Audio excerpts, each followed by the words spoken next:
வாழ்க வளமுடன். இன்னைக்கு ஸ்டாக் ரிவ்யூல என்ன பார்க்க போறோம்னா, எல்ஜி எலக்ட்ரானிக்ஸ் இந்தியா. இந்த எல்ஜி எலக்ட்ரானிக்ஸ் எல்லாருக்கும் தெரிஞ்சிருக்கும். இது ஒரு எம்என்சி மல்டிநேஷனல் கம்பெனி. அவங்க ஹோம் அப்ளையன்சஸ்ல இருக்காங்க. ஆக்சுவலா இது ஐ திங்க் பேசிக்கா சவுத் கொரியன் கம்பெனின்னு நினைக்கிறேன். So formally known as lucky gold star. South Korean company.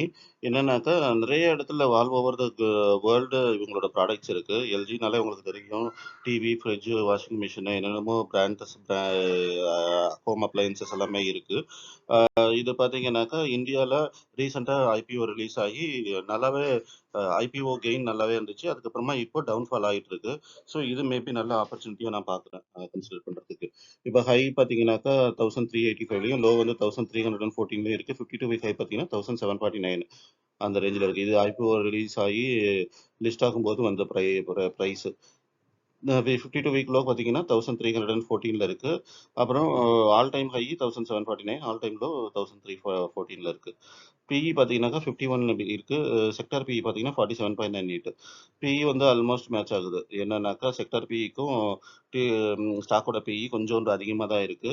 But இருந்தாலும் இந்த மாரி ஸ்டாக்கு இந்த அளவுக்கு கரெக்ஷன் கொடுத்துருக்கிறதால, சரி நம்ம பிஇய ஒரு சைடு கார்னர் தள்ளிட்டு நம்ம 1, 2 லாங் டேர்முக்கு தான் நம்மளும் கன்சிடர் பண்ண போறோம். அதனால எடுத்துட்டு வந்திருக்கேன். இப்போ இதுல ஸ்ட்ரென்த்ஸ் பார்த்தீங்கன்னாக்கா, ஆர்ஓஇ இம்ப்ரூவ்மெண்ட் ஆயிருக்குன்னு போட்டிருக்காங்க. வீக்னஸ் பார்த்தீங்கன்னாக்கா 52 வீக் லோ கிட்ட ட்ரேட் ஆயிட்டு இருக்கு. ஆப்பர்ச்சுனிட்டீஸ்னு பார்த்தீங்கன்னாக்கா, FII, DIIs holding stock increase.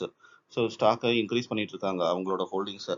So ஏன்னா இப்போ தான் ரீசெண்டாக ஐபிஓ வந்ததால அவ்வளோவா ப்ராஃபிட் யார் ஐபிஓ போட்டு இல்லைன்னா அதுக்கப்புறமா ஐபிஓக்கு அப்புறமா இது வாங்கியிருக்காங்களோ ஸ்டாக்கு இன்னும் ப்ராஃபிட்ஸ் எதுவும் இல்லை. அதனால அப்படியே வச்சிருக்காங்க. இன்னும் ஆட் பண்ணிட்டு இருக்காங்க. அப்புறம் த்ரெட்ஸ் பார்த்தீங்கன்னா degrowth in revenue, profit and operating margin அப்படின்னு போட்டிருக்காங்க. இதெல்லாம் ரிவைவ் ஆகிடும். ஒன்றும் பிரச்சனை இல்லை. இப்போ பார்த்தீங்கன்னா ஸ்டார்ட் பார்த்தீங்கன்னா உங்களுக்கு தெரியும். இது ரீசெண்டாக தான் லாஸ்ட் இயர் 2025 அக்டோபர், நவம்பர் அந்த ரேஞ்சில் தான் இதானது லிஸ்ட் ஆனது. ஸோ பாருங்கள் லிஸ்ட் ஆனதுலேருந்து ஒரு டவுன்ஃபாலை மட்டுமே கொடுத்து சம்வேர் பிப்ரவரி கிட்ட பாட்டம் டச் பண்ணி திரும்ப மேலே ஏறி இருக்கு. மேலே ஏறி திரும்ப அந்த பாட்டமை உடச்சி கீழே இறங்கியிருக்கு.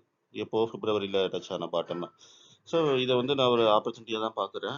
நல்ல டவுன்ஃபால் லாஸ்ட் 3 ட்ரேடிங் செஷனாக உங்களுக்கு தெரியும். இன்னும் கூட இறங்குறதுக்கு வாய்ப்பு இருக்குது. இறங்குனதுன்னா 1, 2ன்னு நம்ம கன்சிடர் பண்ணிக்க வேண்டியதான். நம்ம கன்சிடர் பண்ணுறது லாங் டேர்முக்கு. அதனால எதுவும் ஒர்க் பண்ணிக்க தேவையே இல்லை. அனலிஸ்ட் ரேட்டிங் பார்த்தீங்கன்னாக்கா பை தான் இருக்குது. 22 அனலிஸ்ட் கொடுத்துருக்காங்க. அதில் 64% அண்ட் 32% இவங்க பாசிட்டிவ் சைடு இருக்காங்க. நெகட்டிவ் சைடு பார்த்தீங்கன்னாக்கா 5% இருக்காங்க. ப்ரைஸ் பர்ஃபார்மன்ஸ் பார்த்தீங்கன்னாக்கா ஆப்வியஸ்லி மைனஸ் தான். ஏன்னா லிஸ்ட் ஆனதுலேருந்து இப்போ வரைக்கும் இது டவுன்ஃபால் தான் பார்த்துட்டு இருக்கு. டெக்னிக்கல்ஸ் பார்த்தீங்கன்னாக்கா 1411ல பிவர் பாயிண்ட் இருக்கு. பிவர் பாயிண்ட்லேருந்து ரெசிஸ்டன்ஸ் பார்த்தீங்கன்னாக்கா R1 1441லையும், R3 வந்து 1527லையும் இருக்கு. சப்போர்ட் பார்த்தீங்கன்னா 1355லேருந்து 1269 வரைக்கும் இருக்கு. சிம்பிள் மூவிங் ஆவரேஜ் 20 டேஸ் 1524 இருக்கும். 200 டேஸ் கிடையாது. ஏன்னாக்கா லிஸ்ட் ஆகி இன்னும் 200 டேஸ் ஆகலை. பப்ளிக் ஒப்பீனியன் பார்த்தீங்கன்னாக்கா 100% பை தான் இருக்குது. ஏன்னா நல்ல வெல் நோன் பிராண்டு. காமனாக நம்ம வீட்டிலேயே எங்கள் வீட்லேயே எல்ஜி ஃப்ரிட்ஜ் தான் இருக்குது. ஸோ எல்லாரையுமே ரீச் ஆகிருக்கு. அதனால பீப்புளுக்கு தெரியுது. அதுவும் இல்லாமல் இப்போ ப்ரைஸு ஐபிஓவில் ப்ரைஸ்லேருந்து ஐபிஓ ஐபிஓ ப்ரைஸில் ஐபிஓவில் லிஸ்டான ப்ரைஸ்லேருந்து கம்மியாக இருக்கிறதால கன்சிடர் பண்ணலாம் அப்படின்னு நினைக்கிறாங்க.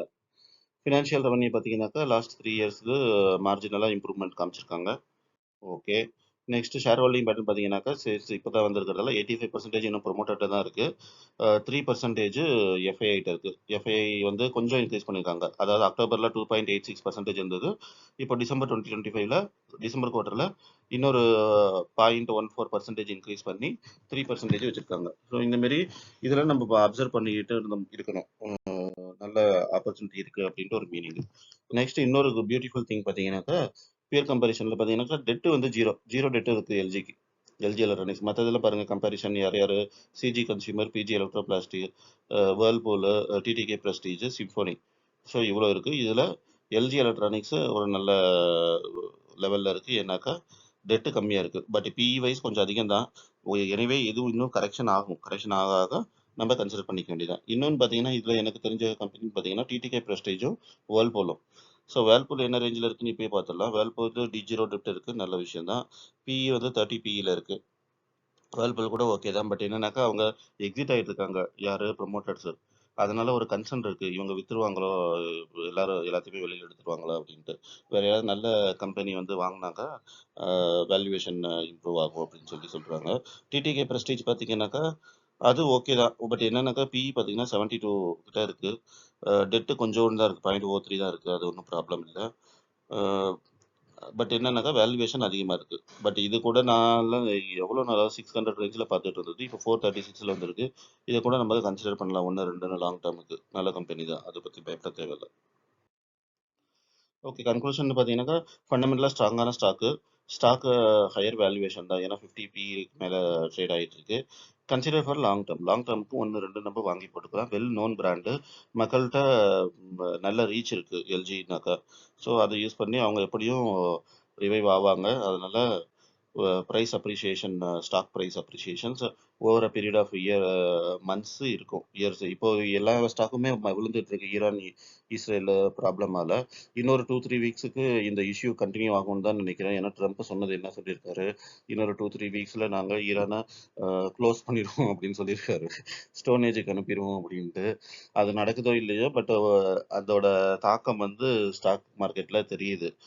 நேத்து ஒரு டவுன்ஃபால் இருந்தது. அதுக்கப்புறம் கொஞ்சம் ரிவைவ் ஆயிருக்கு ஸ்டாக்கு. இந்த மார்க்கெட்டு. நெக்ஸ்ட் போக போக இன்னும் கொஞ்சம் டவுன்ஃபால் ஆகுறதுக்கும், இந்த மாதிரி அப் அண்ட் டவுன் ஆகுறதுக்கு சான்சஸ் இருக்கு. ஸோ இத வந்து நம்ம ஒரு ஆப்பர்ச்சுனிட்டி தான் பார்க்கணும். ஏன்னா ஒரு 3 வீக்ஸ்ன்றது லெட்ஸ் சே ஒரு 2 மந்த்ஸ்ன்னே வச்சுக்கோங்க. 2 மந்த்ஸ்க்கு அப்புறமா எல்லாமே நார்மல் ஆகும்போது உங்களுக்கு நல்ல பிரைஸ் அப்ரிசியேஷன் இந்த மாதிரி ஸ்டாக்ஸ்ல கிடைக்கும். இங்க எங்கெங்க விழுந்ததோ. ஸோ அதனால பார்த்து பார்த்து நம்ம பாட்டு கன்சிடர் பண்றது ஒரு நல்ல ஸ்ட்ராட்டஜி. ஓகே. Thank you.